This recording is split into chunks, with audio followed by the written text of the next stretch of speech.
Oi, gente, eu espero que todos estejam bem. Aqui quem fala é a Viviane e na aula de hoje eu vou explicar para vocês sobre as mudanças de fases, gases e dando mais ênfase na primeira lei e na segunda lei da termodinâmica. Então, vamos lá.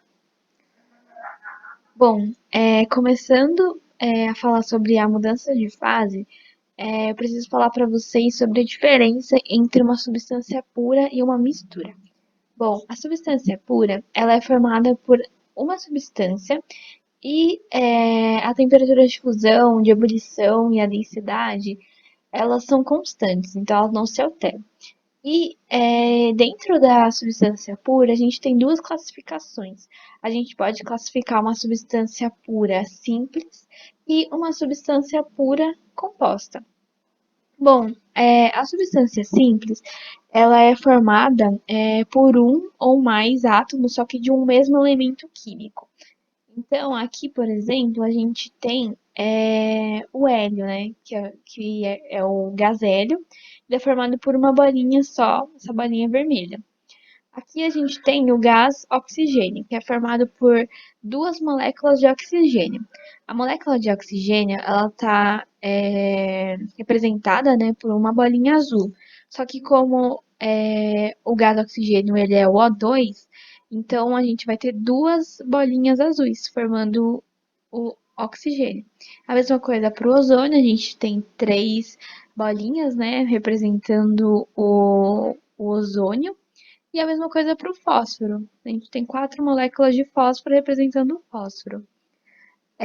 Agora, para a substância composta, ela é formada por moléculas que são iguais, só que os átomos eles podem ser diferentes. Então, a gente tem dois ou mais átomos, né, diferentes.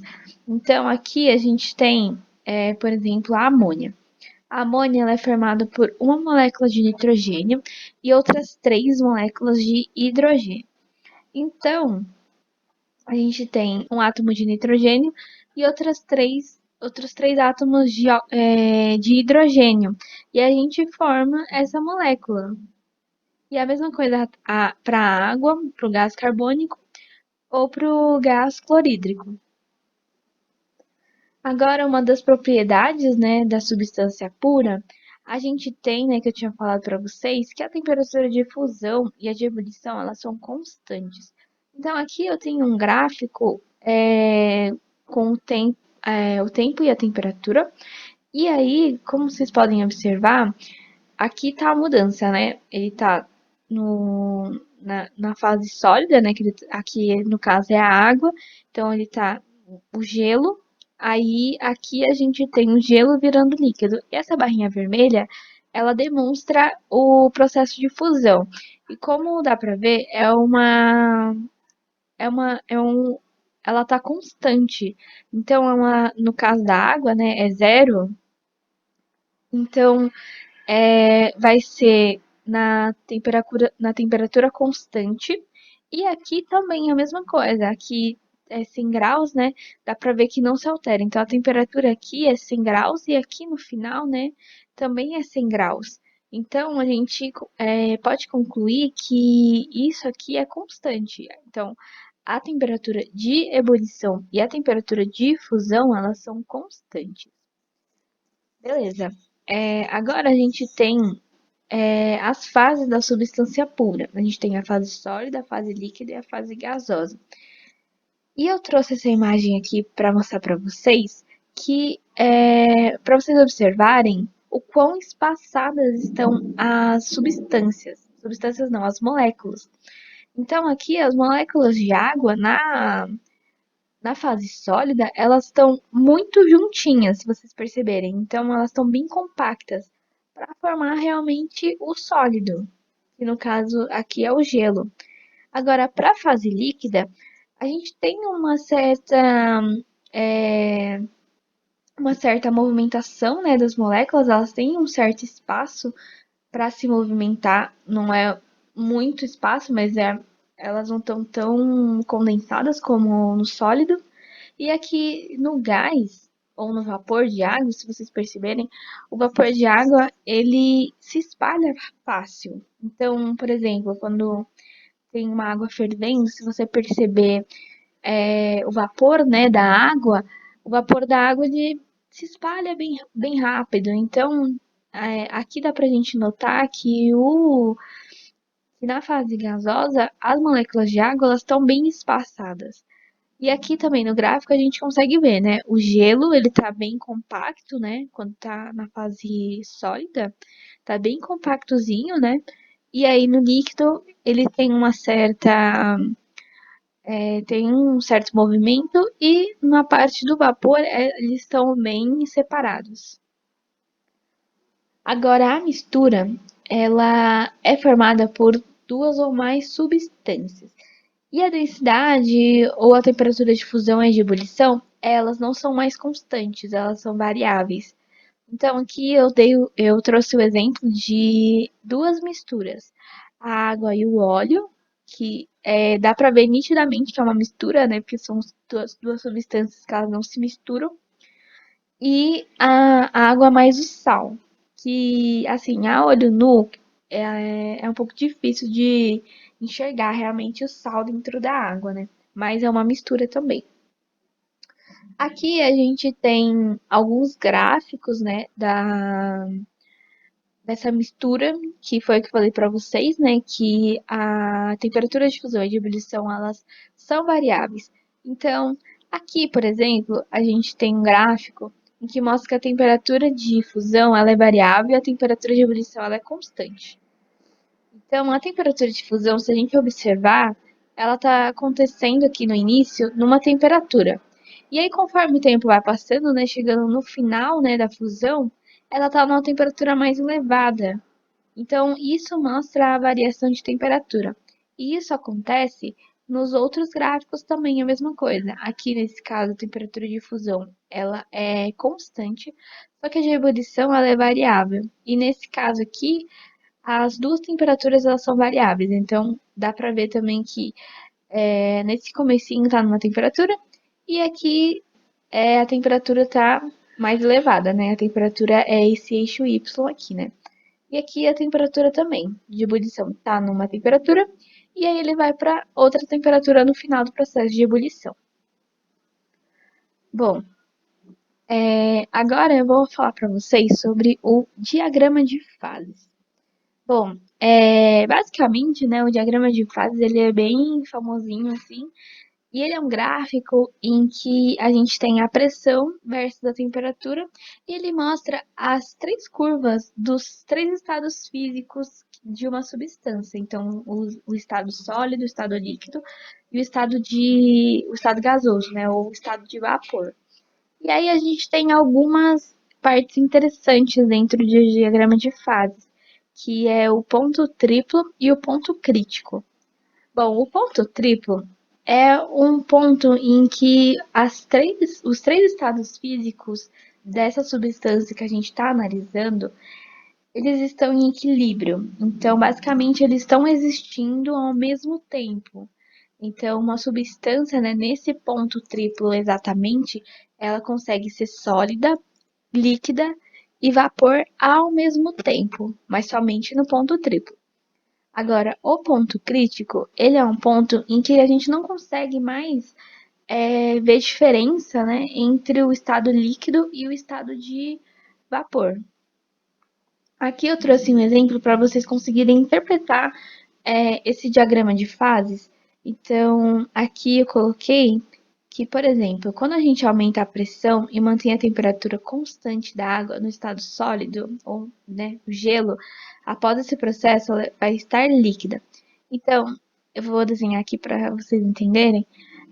A gente está né, numa, num ponto aqui do gráfico em que a gente, por exemplo, tá aqui, ó. Vou colocar esse X aqui. E aqui quer dizer, né, que essa substância ela tá no estado sólido, né? Porque tá nessa parte aqui do sólido. Só que, por exemplo, se eu manter essa temperatura que eu estou constante, então esse ponto aqui e eu manter nessa temperatura que eu tô, temperatura Y, por exemplo, só que agora eu quero aumentar a pressão. Eu vou manter a temperatura aqui, manter a temperatura Y, e aí o meu estado inicial, ele tá nessa pressão aqui, ó. Nossa, tá meio torto, mas dá pra entender. Vou colocar P1 aqui. Só que aí, se eu aumentar a pressão e manter a temperatura, eu vou andar com o gráfico aqui para cima, né? Essa substância, ela vai virar líquida nessa pressão aqui, porque eu aumentei a pressão, só que eu mantive a temperatura. Então, esse gráfico, né, do diagrama de fases, ele vai brincando com essas coisas, brincando entre aspas, né? Então, eu posso manter uma coisa constante, eu posso manter a temperatura, aumentar a pressão, e essa substância, ela fica na outra fase. Então, do sólido ele passou para o líquido, eu posso, por exemplo, manter a pressão e aumentar a temperatura, que ele vai estar no estado de vapor. Então, tem várias coisas que dá para fazer com esse gráfico e para ir mudando o estado físico dessa substância. Bom, e aqui eu trouxe um exemplo, né, para a gente aplicar o que eu expliquei agora, né? Eu trouxe um verdadeiro ou falso, então eu vou ler as alternativas com vocês e eu vou explicando tudo certinho. A primeira alternativa, né, ele fala que a água ela pode evaporar a uma temperatura menor do que 100 graus Celsius. A segunda é que a sensação de frio ocasionada pelo vapor da água sobre a pele deve-se à absorção de energia da pele pelo líquido. E a terceira é a velocidade de evaporação da água não depende da pressão externa. Bom, essa segunda parte da questão de energia a gente vai aprender um pouquinho mais pra frente. Mas dá pra gente ir desvendando. Dá pra gente ir desvendando com as outras. Ele fala primeiro que a água ela pode evaporar a temperatura menor que 100 graus. E é verdade, porque a temperatura da água a 100 graus é exatamente, né, na pressão de um ATM. Então, se tiver em outra pressão, a gente consegue que a água evapore numa temperatura menor que 100 graus Celsius. A terceira, vou pular a segunda, é que a velocidade de evaporação da água não depende da pressão externa. E é falso, porque a velocidade da água, ela depende de vários fatores, e uma delas é da pressão externa. E a segunda questão, né, que eu pulei é que a sensação de frio ela se deve à absorção de energia pelo líquido. E isso é verdade, porque quando a gente coloca um líquido na nossa pele, por exemplo, ele vai absorver energia e depois ele evapora. Então, por isso que essa sensação de frio acontece, porque a gente está perdendo energia, entendeu? Então, é por isso que essa aqui é verdadeira, essa aqui é verdadeira e essa aqui é falsa, o que dá a alternativa A. Agora a gente tem esse outro exemplo que eu vou ler com vocês e eu vou explicar também. Observando o diagrama de fases, pressão versus temperatura, mostrado a seguir, pode-se concluir corretamente que uma substância que passou pelo processo de sublimação segue a trajetória. Beleza. A sublimação é o que, né? É a substância do estado sólido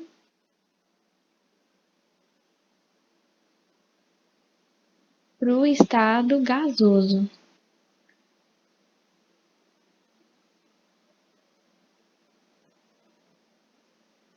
Vou colocar só gás para ficar mais rápido. Para o estado gasoso. Então, a gente vai ter que vir desse lado aqui do sólido para essa parte do vapor. E aí ele quer saber que caminho que a gente pode fazer para transformar o sólido que está desse lado para vapor. Beleza. O que a gente pode fazer? A gente pode fazer manter a temperatura, a pressão e alterar a temperatura.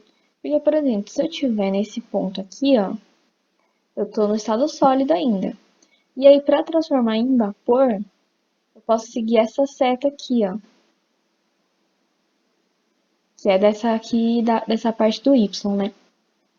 Então, eu posso manter a pressão e aumentar a temperatura, que é a temperatura desse eixo X. Então, o primeiro caminho, né, que eu sei que a gente pode fazer é o caminho do Y. Agora, o que mais eu posso fazer? Em vez de eu manter a temperatura, a pressão constante, eu posso deixar a temperatura constante, igual no outro exemplo que a gente fez. Então, em vez de andar com a temperatura, eu ando com a pressão. Então, se eu abaixar a pressão aqui, eu também chego no vapor. E aí, essa linha aqui é a linha U. Então, por isso que eu posso tanto manter a pressão constante e alterar a temperatura, que eu ando aqui pela horizontal, né? Pela trajetória Y, ou eu posso fazer o contrário. Eu posso manter a temperatura constante e diminuir a pressão, que eu também consigo esse vapor. E aí a gente chega na trajetória U. Então, a alternativa correta é a alternativa aqui, ó. Essa alternativa aqui, a alternativa B. Bom, agora, começando a falar um pouquinho mais de gases, daqui a pouco eu já entro na questão da primeira lei e da segunda lei da termodinâmica, vamos definir as transformações gasosas. Então, o que eu preciso falar para vocês é dos gases ideais. Os gases ideais, eles são partículas, né?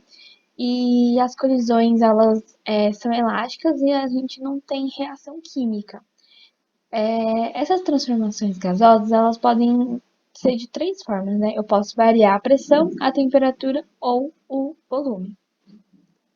Aqui eu trouxe três gráficos diferentes para vocês entenderem, porque quando a gente tem vários nomes, né? Quando a gente mantém a pressão constante, a gente fala que a transformação ela é uma transformação isobárica. E quando a gente está numa transformação em que o volume é constante, a gente pode falar que essa transformação ela é isométrica, isovolumétrica ou também isocórica. Tem três nomes diferentes para a gente definir essa transformação no volume. E também a gente tem, quando a gente mantém a temperatura constante, a gente tem a transformação isotérmica. E os gráficos, eles são desse jeito aqui. Então, eu tenho um gráfico que tem pressão e volume. Então, se eu manter a pressão constante, né, deixar ele numa transformação isobárica, a gente tem essa linha constante aqui. Então, a gente só vai andar com o volume. Agora, se a gente tem uma transformação isométrica, ou isovolumétrica, ou isocórica, em que o volume é constante, eu só vou andar com a pressão. Então, a gente vai ter essa transformação aqui, ó, esse gráfico, né, com a pressão alterando e o volume constante. Agora, para a transformação isotérmica, a gente tem esse gráfico aqui, ó, que ele não é uma reta, né, então ele vai variar tanto na pressão quanto no volume. Isso aqui é o gráfico da isso aqui, né, se chama isoterma. E isso é um gráfico de uma transformação isotérmica. Isoterma. Isoterma. Meu Deus. Mas dá pra entender, né? Isoterma. Beleza.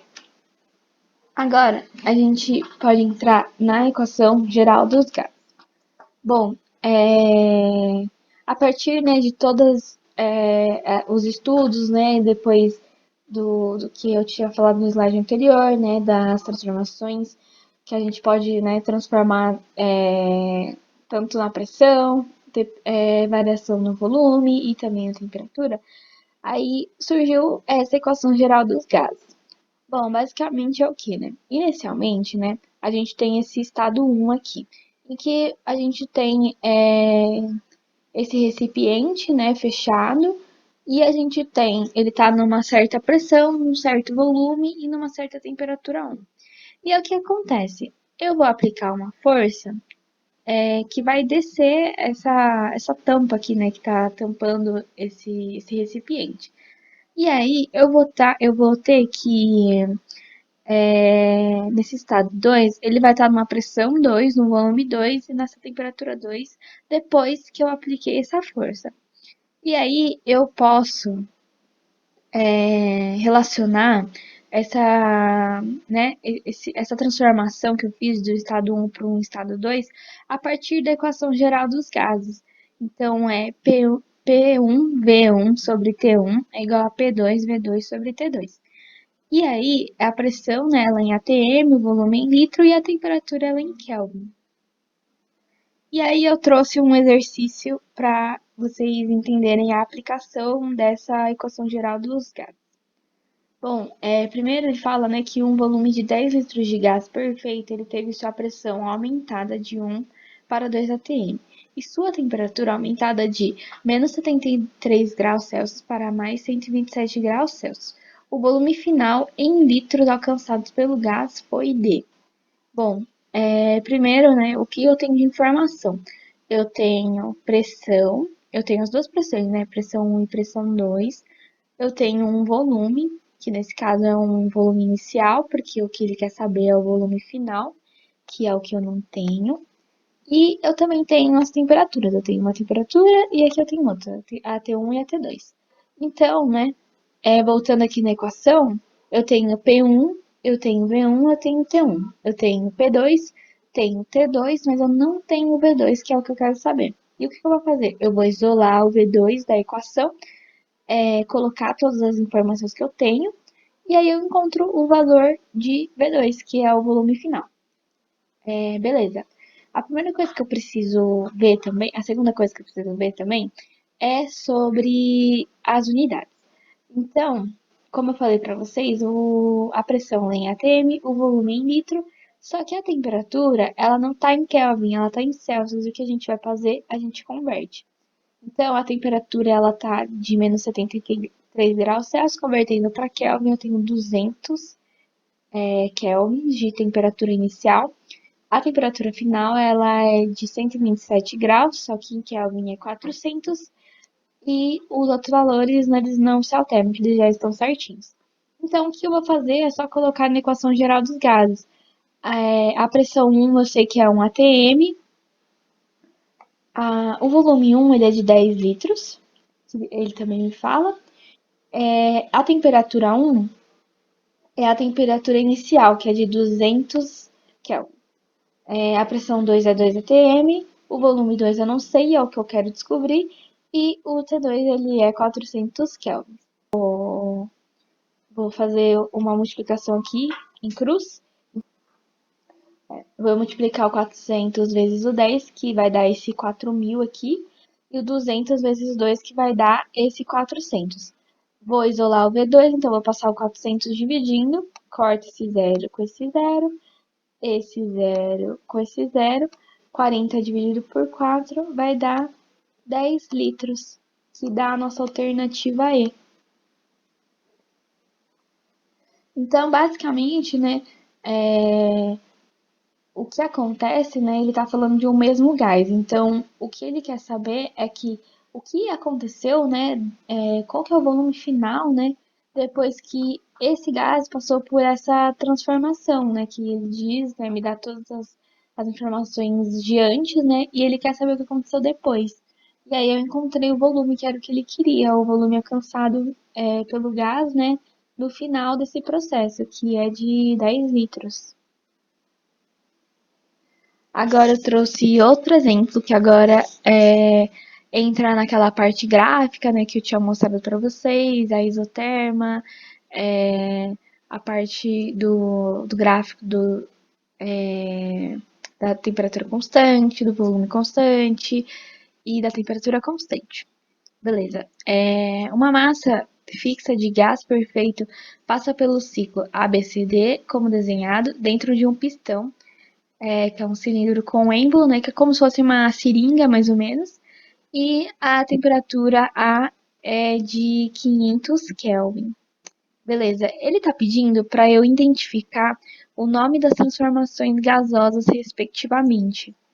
Como eu tinha falado para vocês, né, antes, quando o gráfico tá assim, ó, ele mostra uma isoterma. Então eu sei que essa transformação A e B é uma transformação isotérmica.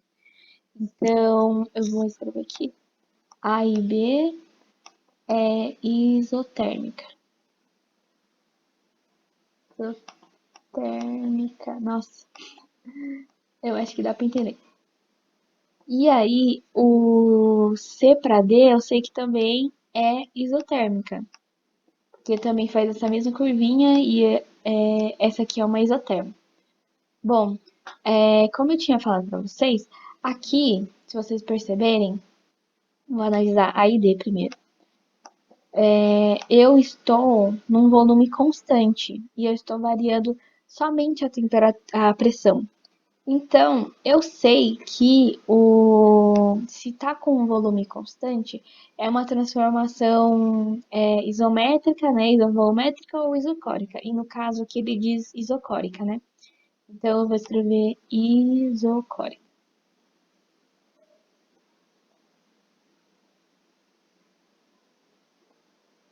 Isocórica.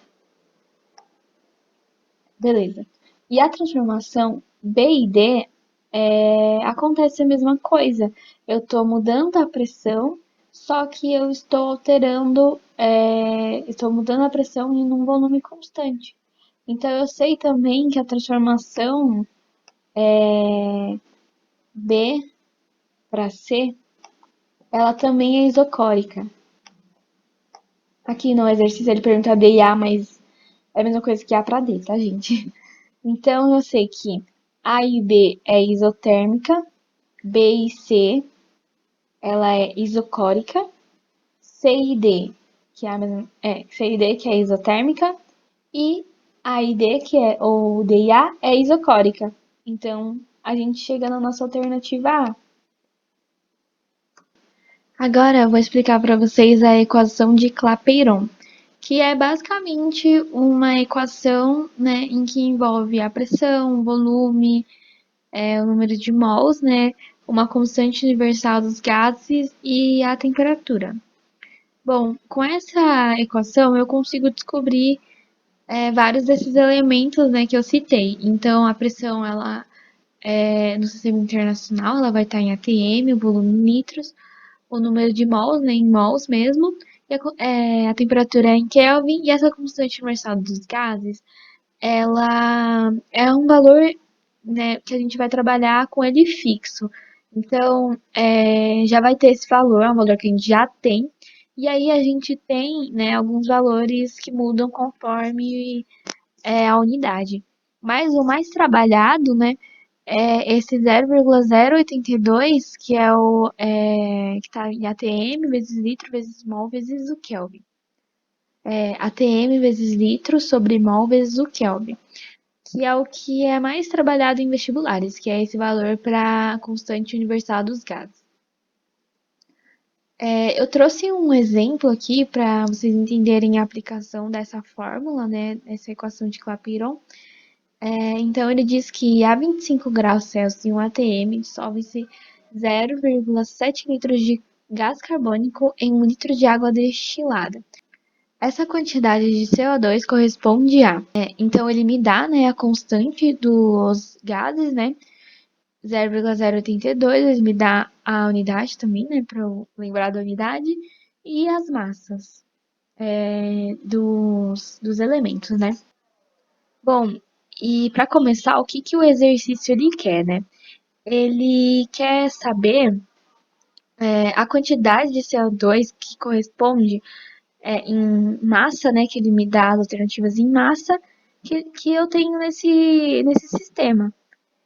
Então, eu tenho a pressão, né, que ele me dá, o volume, o número de mols, que por enquanto eu não sei, mas eu já explico como a gente pode fazer, o R que eu tenho e ele também me dá a temperatura. Então, é, o N eu não tenho, certo? O que o número de mols corresponde, né? Na química, a gente sabe que o número de mols ele pode ser calculado pela massa dividido pela massa molar desse elemento. Massa molar. Então, eu vou substituir aqui, em vez de colocar N, eu vou colocar a massa, que é o que eu quero saber, que eu não tenho, e a massa molar eu consigo descobrir, porque ele me deu esses valores aqui, ó, de massa dos átomos. Então, eu sei que a substância, né, ela é o CO2. E aí eu tenho o carbono, que vale 12, né? Que a massa dele é 12, mais dois oxigênios, que a massa ela é 16. Então, 12 mais 2 vezes 16, eu sei que a massa molar, né, do carbono, ela é de 48 gramas por mol. Então, ao invés de colocar só a massa molar, eu descobri que a massa molar é 44. E aí eu tenho só a massa mesmo, né? Que eu quero descobrir. Beleza. Então vai ficar massa sobre 44, que é o que tá aqui, ó. A pressão eu tenho, que é de 1 atm. O volume ele me dá, que é de 0,7 litros. A incógnita, né, do N, que eu destrinchei, então ficou massa sobre 44, vezes o R, que a gente também tem, que é 0,082, vezes a temperatura, só que a temperatura ela não está em Kelvin, ela está em Celsius. Eu vou transformar ela, ficou 298 Kelvin. Agora eu consigo calcular. Então, só vou fazer essas continhas. E aí eu vou passar o 44 multiplicando 0,7, que vai dar 30,8. E aí eu vou multiplicar o 0,082 vezes o 298, vai dar 24,43. 6, aí eu passo dividindo, só faço contas matemáticas agora para encontrar a massa. No caso, a gente foi isolando o M, né? E aí a gente encontrou que o valor da massa é de 1,26 gramas, que dá a nossa alternativa E. Então, a gente utilizou a equação de Clapeyron, que a gente tinha tudo, a gente só não tinha a massa, né? Na verdade, o número de mols, só que na verdade não queria saber o número de mols, e sim a massa. A gente abriu e descobriu quanto de massa tinha nesse gás carbônico, esse CO2 que a gente queria descobrir. Bom, agora falando sobre o trabalho de um gás, eu coloquei essa foto aqui para a gente poder entender o que acontece quando um gás realiza um trabalho. Bom, nesse estado inicial, a gente está, né, num volume, numa certa temperatura, o gás não está fazendo nada, né? Tá lá. E o que eu vou fazer? Eu vou aquecer esse sistema. E o que vai acontecer quando eu aqueço? Aqui, né, digamos que a gente tem uma seringa, por exemplo, e aqui a gente tem um êmbolo. Bom, esse gás, né, ele vai começar a se aquecer, vai começar, as moléculas desse gás vão começar a se agitar. E aí vai acontecer o que eu tinha falado anteriormente, né? Quando a gente está no estado gasoso, as moléculas elas vão querer estar mais dispersas, então elas vão querer um espaço maior. E o que vai acontecer? Vai acontecer que de tanto que eu estou agitando as partículas, elas vão empurrar, né, essa tampa, né, esse êmbolo para cima, porque elas vão querer mais espaço. Então, eu vou aumentar o volume desse sistema nesse estado final. E o que aconteceu? O gás ele precisou realizar um trabalho, né, para poder movimentar esse êmbolo para cima. Então, ele realizou um trabalho de levantar o êmbolo para cima e variou o seu volume. Então, quando a gente fornece, né, essa energia, esse calor, esse gás ele vai expandir. E aí a gente pode calcular o trabalho realizado por esse gás, que é trabalho igual a P vezes o volume, a variação do volume no caso, né? Então a gente tem que o trabalho, né, ele é realizado pela força que a gente aplica força aplicada pelo gás, né? E esse trabalho a gente calcula em joules. A variação de volume, que é em metros cúbicos, né? E a pressão exercida do gás, que é em Pascal. Bom, e aqui eu tenho que na expansão, a variação do volume ela é maior que zero. E o trabalho, consequentemente, ele também é maior que zero. Só que na compressão é o contrário. Eu tenho que a variação do volume é menor que zero e o trabalho ele também é menor que zero. Bom, agora falando da energia interna dos gases, a energia, né, interna, ela é a somatória das energias que constituem um gás. Agora vai ficar um pouco confuso, mas mais pra frente vocês vão entender um pouquinho melhor. Mas entra naquilo que eu tinha falado anteriormente, né, que ele ganha energia, então é a energia do gás mesmo, interno dele. Então, o U é a energia interna, a gente tem essa, e aí a gente tem essa equação, que o U é a energia interna, 3,2 é o valor mesmo, né? O N é o número de mols do gás, o R é a constante, né, que eu tinha falado anteriormente, e T é a temperatura. E aqui a gente também tem essas observaçõezinhas, né? Que quando a temperatura é maior que zero, a energia interna, a variação da energia interna também é maior que zero, e quando a diferença de temperatura for menor que zero, o delta U também é menor que zero. E agora, para juntar, né, essas duas coisas que eu falei, do trabalho e da energia interna, eu vou explicar para vocês a primeira lei da termodinâmica, que vai juntar basicamente o que eu tinha falado anteriormente. Então, um gás, quando ele se aquece, né, eu falei que ele expande, ele empurra o êmbolo, ele realiza um trabalho. E aí a gente pode notar que a energia ela foi conservada. Por quê? Porque o que aconteceu com o calor que eu forneci no sistema? Ele não foi. Joguei calor no sistema, né? E aí a gente pode notar que a energia ela foi conservada.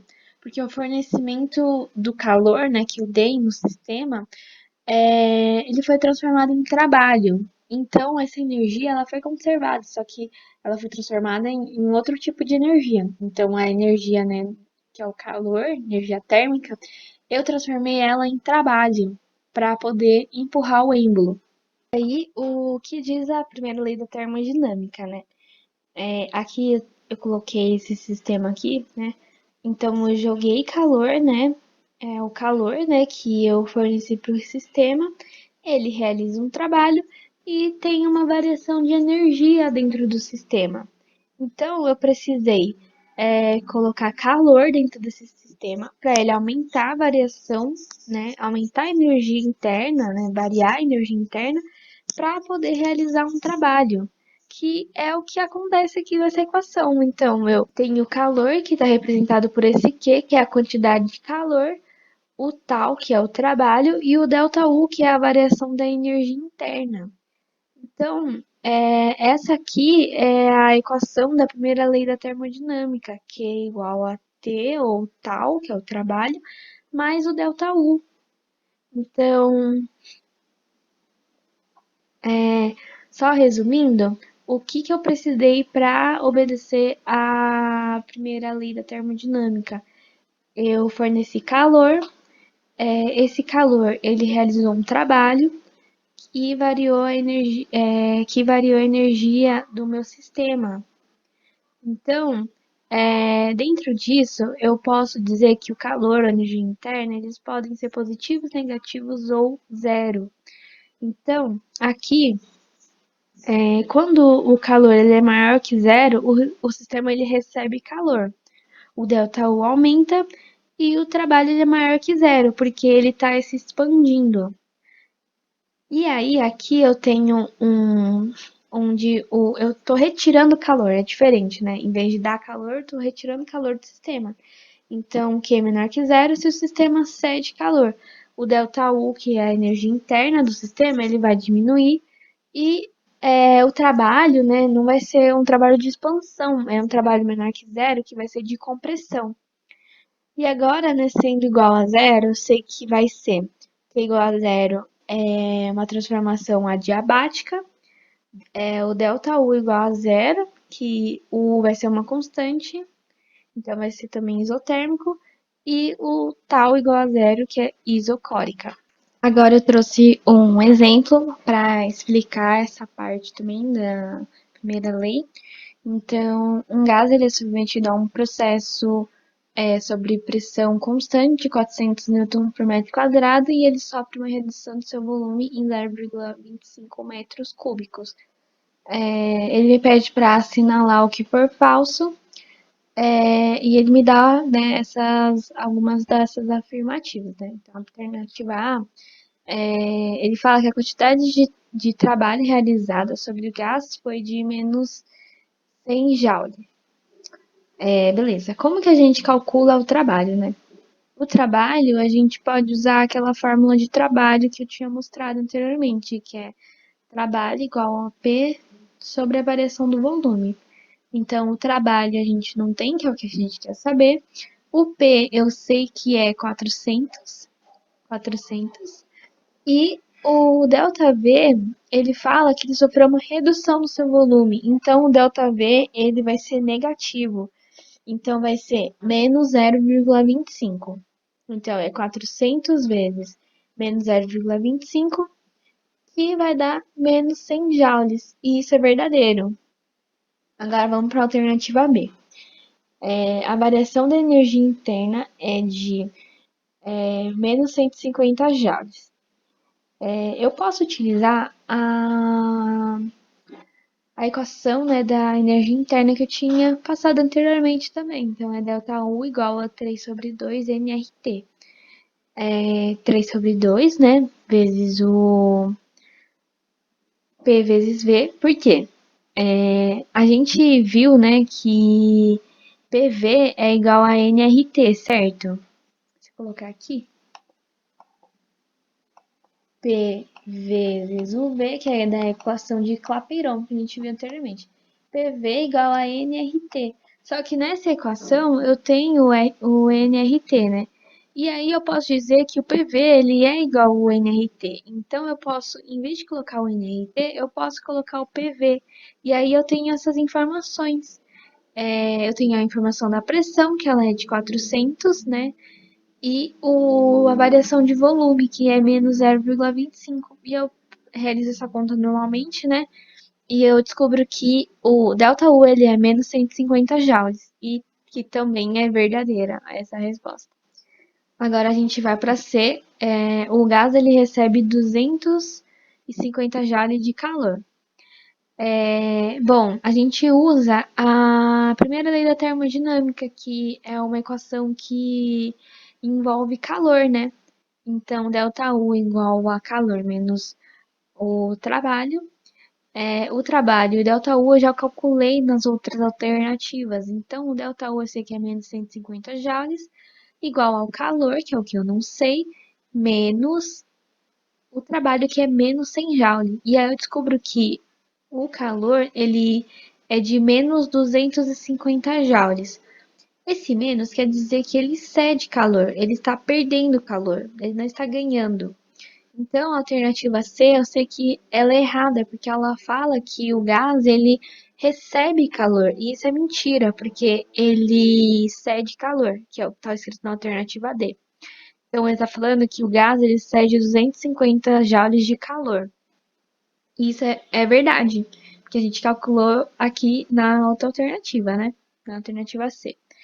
Bom, e agora por fim, na alternativa E, a variação de temperatura desse gás é negativa. Isso é verdadeiro também, porque a quantidade de calor, ela é proporcional, né, diretamente proporcional com a temperatura. E aí, como a gente calculou na alternativa C, que a quantidade de calor é negativa, a variação de temperatura, ela também vai ser negativa. Então é verdadeiro também. Então a gente chega na alternativa C, que ele queria que a gente encontrasse a alternativa falsa. Agora a gente vai para a parte da segunda lei da termodinâmica. E a segunda lei, basicamente, ela fala mais sobre a parte de máquinas térmicas, né, da construção dessas máquinas, que elas são mais utilizadas para a indústria, né? E também ele fala bastante sobre o rendimento, né, dessas máquinas.